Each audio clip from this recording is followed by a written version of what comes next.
ৰাতি শোৱাৰ আগতে যেতিয়া আমি নিজকে নাইট এফাৰ্মেশ্যন দিওঁ, তেতিয়া সেই সকলো আমাৰ জীৱনত ঘটিবলৈ ধৰে।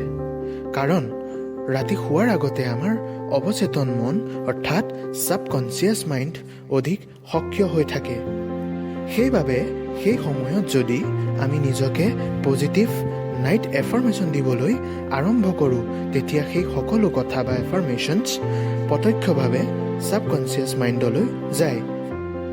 তেতিয়া আমাৰ জীৱনত সেইবোৰেই হ'বলৈ আৰম্ভ কৰে। গতিকে আমি এই ভিডিঅ'টোৰ যোগেদি কিছুমান নাইট এফাৰ্মেশ্যন আপোনালোকৰ মাজলৈ আগবঢ়াই দিছোঁ, যিবোৰ আপোনালোকে শোৱাৰ আগতে শুনি বা অনুভৱ কৰি আপোনাৰ জীৱনটো সুন্দৰ কৰি তুলিব পাৰে। আহক ভিডিঅ'টো আৰম্ভ কৰোঁ।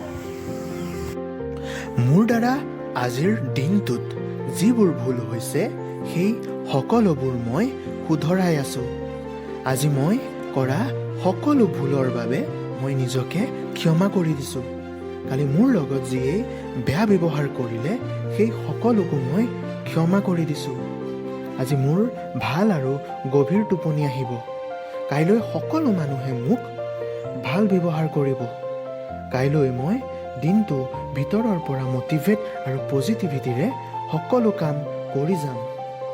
কাইলৈ মই মোৰ লক্ষ্য প্ৰাপ্তিৰ বাবে বহুত কষ্ট কৰিম। মই মানসিক আৰু শাৰীৰিকভাৱে দিনক দিনে শক্তিশালী হৈ গৈ আছোঁ। মোৰ জীৱনত যিবোৰ হৈ আছে, সেই সকলোবোৰ ভাল হৈ আছে। সকলোৰে প্ৰতি মোৰ মৰম আছে।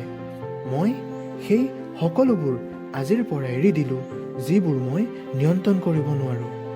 মোৰ অতি সহজে টোপনি আহে আৰু এতিয়া মই আৰামত শুবলৈ গৈ আছোঁ।